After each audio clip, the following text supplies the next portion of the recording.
안녕하십니까. 오늘은 옥중서신을 할까 합니다. 옥중서신 중에서 가장 앞에 나와 있는 에베소서, 에베소서 6장까지 있는데 일단 1장부터 시작하도록 하겠습니다. 에베소서는 옥중서신이죠. 사도 바울이 로마 여행을 통해서 감옥에 이감됐죠. 가이사라에서 지중해를 건너서 로마로 이송됐습니다.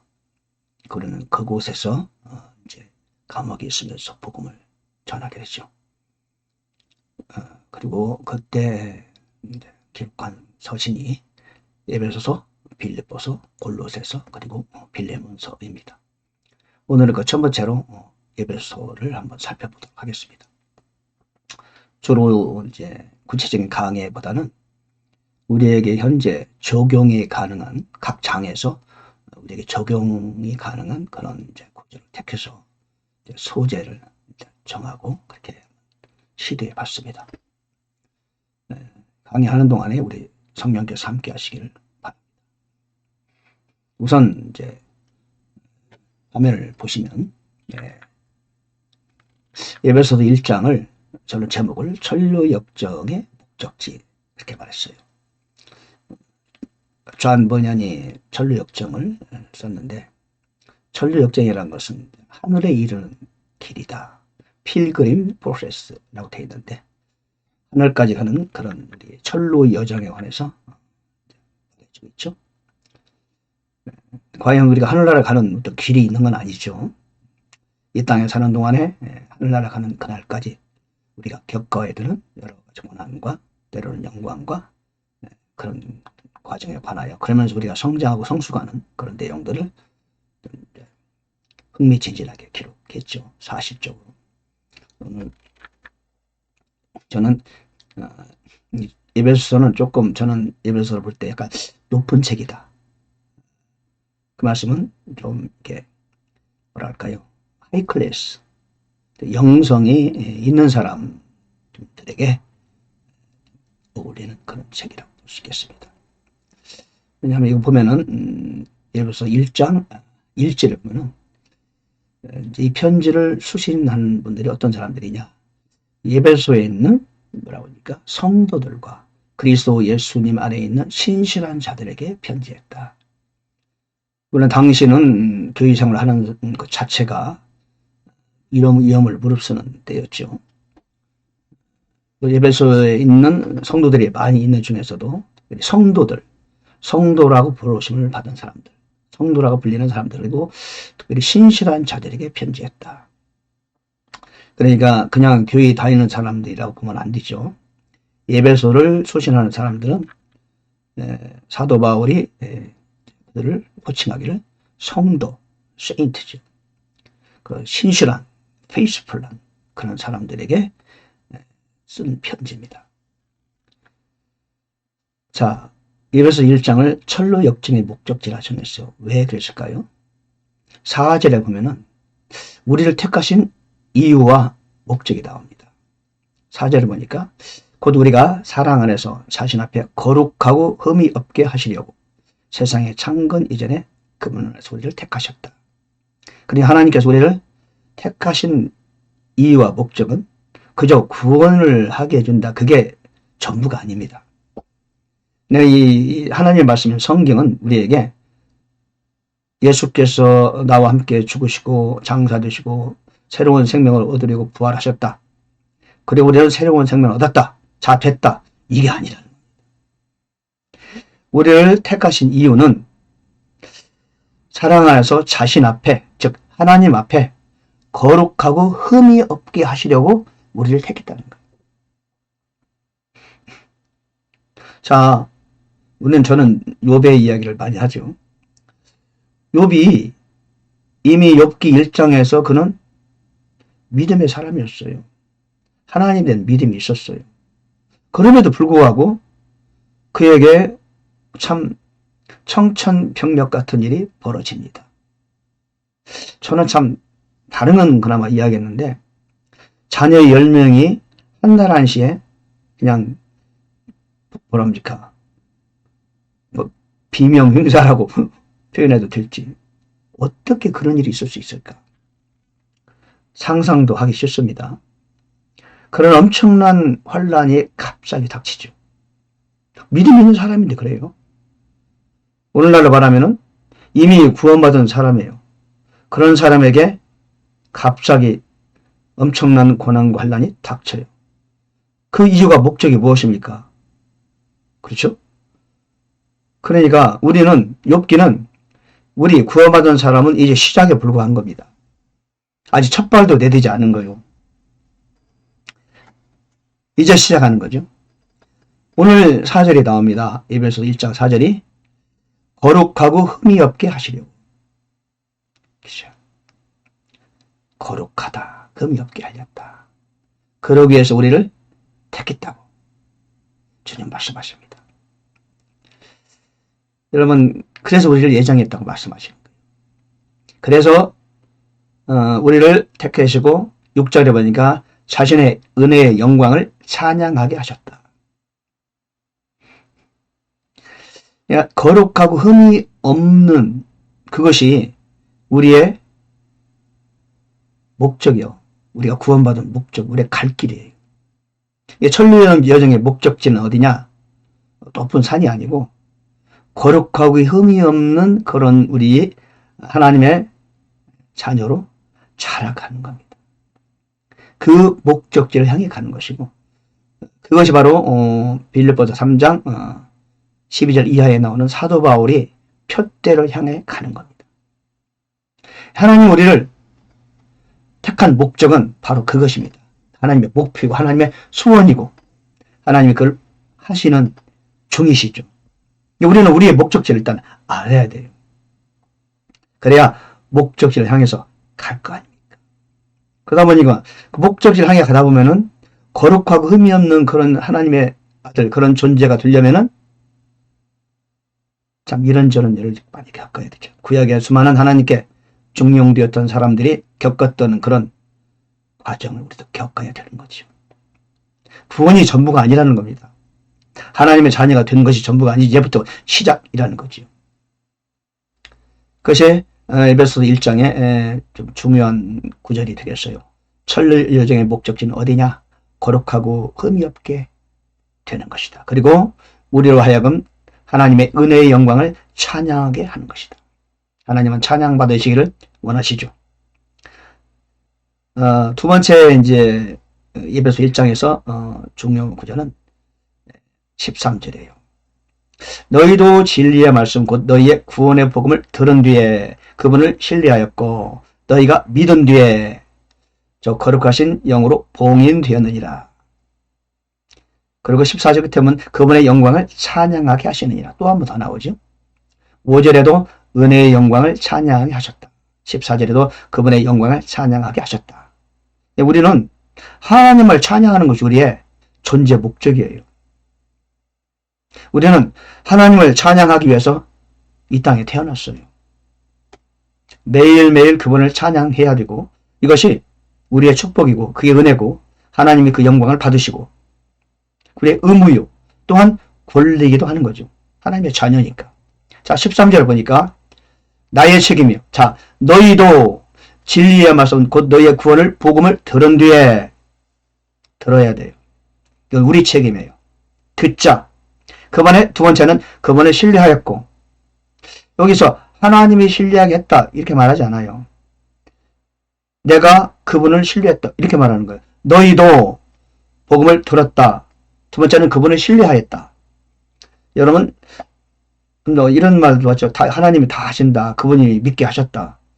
물론 그 말도 성경에도 성경적인 근거가 있죠. 그러나 성경의 대부분은 하나님 우리에게 해야 할 일을 요청하십니다.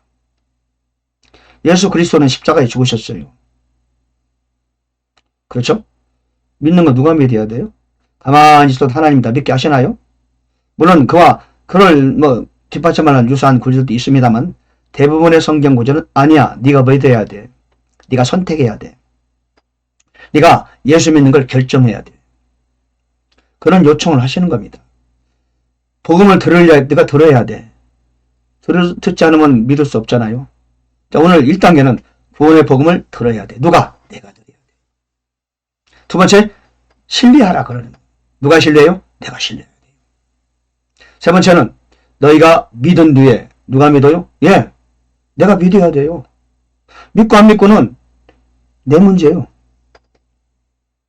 가만히 있어요. 하나님 다 믿게 하신다? 글쎄요. 그런 성경을 좀 찾기가 좀 어렵죠. 성경의 전체적인 맥락에서 하나님 우리에게 요청하시기를 네가 믿어야 돼. 하나님이 세상을 이처럼 사랑하사 독생자를 주셨다.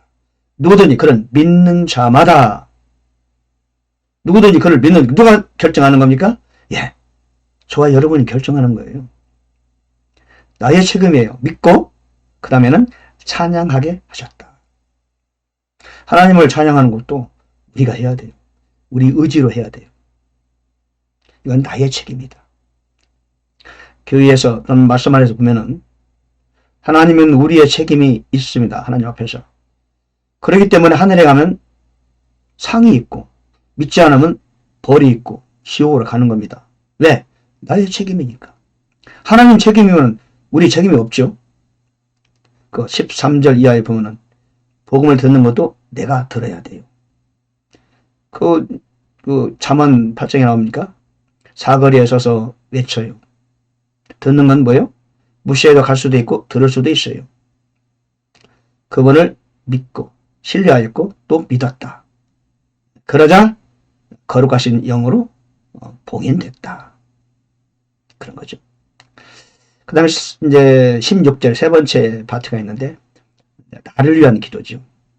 사도 바울이 성도들을 위한 기도죠. 그런 거죠.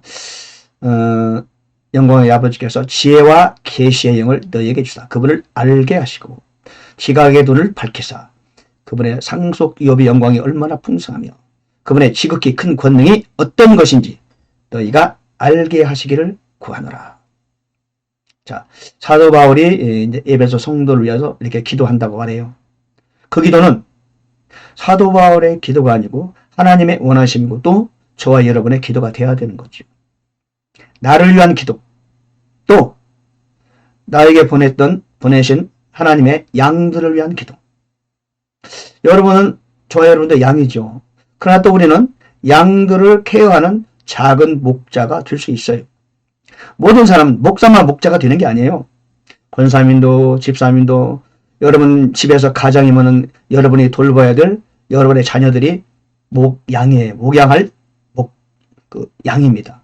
또 여러분 주위에는 우리보다 믿음이 약고 부족한 사람들을 내가 돌보라고 하나님이 나한테 보낸 양이에요. 그때가는 작은 목자가 되는 거죠. 또 다른 양이 되어서 나보다 영적으로 앞선 사람에게 또 양의 어떤 형태가 되고 그거는 나에게 작은 목자가 되고 목자 중에 목자는 예수 그리스도가 되는 거죠.